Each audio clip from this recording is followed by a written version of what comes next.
Bugatti ये सिर्फ एक कार का नाम नहीं है। ये इंजीनियरिंग, कला और स्पीड की एक ऐसी कहानी है जो हमेशा हदों को पार करती आई है। तो चलिए इसी असाधारण कहानी की गहराइयों में उतरते हैं। 300 मील प्रति घंटा से भी ज्यादा, ये वो स्पीड है जो आज की बुगाटी को परिभाषित करती है।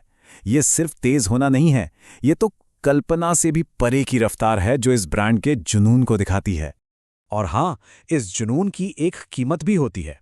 सोचिए, एक वेरॉन को उसकी टॉप स्पीड पर चलाने का मतलब है सिर्फ 15 मिनट में $42,000 से ज्यादा का फ्यूल और टायर का खर्चा। ये सिर्फ एक कार नहीं, ये एक एक्सट्रीम एक्सपीरियंस है। तो ये सब जो आंकड़े हैं, ये हमें कहाँ ले जाते हैं? ये हमें ऑटोमोबाइल की दुनिया की सबसे खास, सबसे इलीट कैटेगरी में ले जाते हैं, हाइपर कार। तो सवाल यह है कि आखिर ये हाइपर कार होती क्या है? देखिए, ये वो गाड़ी है जो हर पैमाने पर, हर लिहाज से चरम पर होती है। मतलब जबरदस्त स्पीड, किसी कलाकृति जैसा डिजाइन और एक एक पुर्जे को हाथ से जोड़ा जाना। ये सिर्फ मशीनें नहीं, ये तो पहियों पर चलती हुई आर्ट हैं। और इस खास क्लब का बादशाह है बुगाटी शिरॉन सुपर स्पोर्ट 300+। ये वो पहली प्रोडक्शन कार है जिसने ऑफिशियली 300 मील प्रति घंटे की दीवार को तोड़ा और स्पीड के राजा के तौर पर अपनी जगह हमेशा के लिए पक्की कर ली। लेकिन बड़ा सवाल यह है कि कोई कार आखिर ऐसा कर कैसे पाती है? चलिए इस मशीन के अंदर झांकते हैं और इसके राज जानने की कोशिश करते हैं। बुगाटी की सारी ताकत का सोर्स है इसका दिल, मशहूर W16 इंजन। ये कोई आम इंजन नहीं है, इसमें चार टर्बो चार्जर लगे हैं। सच कहूं तो ये इंजीनियरिंग का एक ऐसा करिश्मा है जो यकीन ना आने वाली पावर पैदा करता है। और इस दिल को बनाने का तरीका भी उतना ही खास है।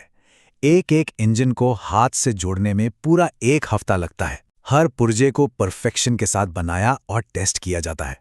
मतलब ये कोई मास प्रोडक्शन नहीं है, ये तो शुद्ध कारीगरी का शिखर है।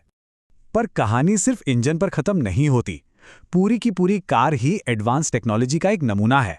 बॉडी पूरी तरह से कार्बन फाइबर से बनी है, ब्रेक के कुछ हिस्से 3D प्रिंटेड हैं और इतनी ज्यादा गर्मी पैदा होती है कि उसे कंट्रोल करने के लिए 10 रेडिएटर्स की जरूरत पड़ती है। जरा सोचिए, हर कार को हाथ से इस तरह से जोड़ा जाता है कि गलती की गुंजाइश सिर्फ 1 मिलीमीटर होती है।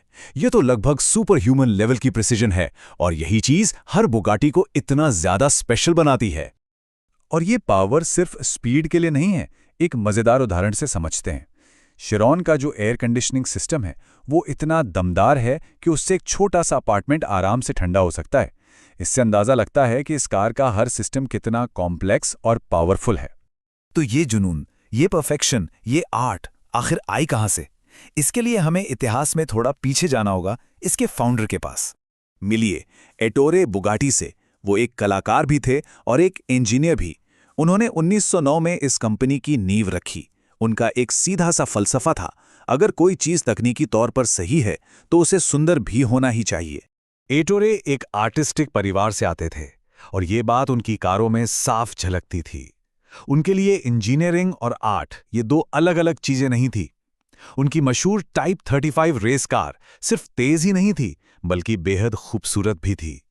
यही सोच आज भी बुगाटी के डीएनए का हिस्सा है। और ये फलसफा सिर्फ शुरुआती दिनों तक ही सीमित नहीं रहा। बुगाटी के पूरे इतिहास में परफॉर्मेंस और एक्सक्लूसिविटी का ये मूल सिद्धांत हमेशा बना रहा, हर दौर में। बुगाटी की यात्रा भी किसी रोलर कोस्टर से कम नहीं रही है। 20 के दशक की रेसिंग की शान से लेकर दूसरे विश्व युद्ध के बाद की गिरावट तक, फिर 90s के दशक में वापसी, फिर फोक्सवैगन ग्रुप का आना और आज ये बुगाटी रिमार्क के रूप में एक नए युग में कदम रख चुकी है। एक चीज जो कभी नहीं बदली वो है इसकी एक्सक्लूसिविटी। जरा 1927 की टाइप 41 रॉयल को देखिए जिसकी सिर्फ 6 कारें बनी, और फिर आज की शिरॉन को देखिए जिसके सिर्फ 500 यूनिट्स बने और वो भी 5 साल में बिक गए। वक्त बदल गया लेकिन ये नायाब होने का सिद्धांत नहीं बदला। और एक हैरान करने वाली बात यह है कि बुगाटी की इंजीनियरिंग सिर्फ कारों तक ही सीमित नहीं थी।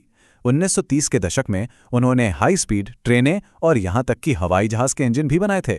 ये उनके इंजीनियरिंग कौशल के विस्तार को दिखाता है। तो ये सब हमें आज कहां लेकर आता है? ये हमें एक ऐसे मुकाम पर लाता है जहां ऐतिहासिक विरासत आज की कटिंग एज टेक्नोलॉजी से मिलती है। आज बुगाटी एक नए भविष्य की ओर बढ़ रहा है। रीमैक और पोर्श के साथ एक जॉइंट वेंचर के तौर पर यह ब्रांड हाइपर कार के भविष्य को फिर से लिखने के लिए तैयार है, अपनी विरासत को इलेक्ट्रिक टेक्नोलॉजी के साथ मिलाकर। तो इस पूरी कहानी को हम 3 बातों में समेट सकते हैं।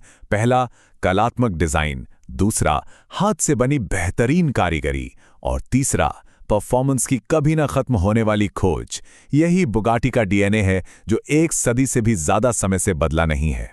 और ये सब हमें एक आखिरी सोचने पर मजबूर करने वाले सवाल पर छोड़ जाता है।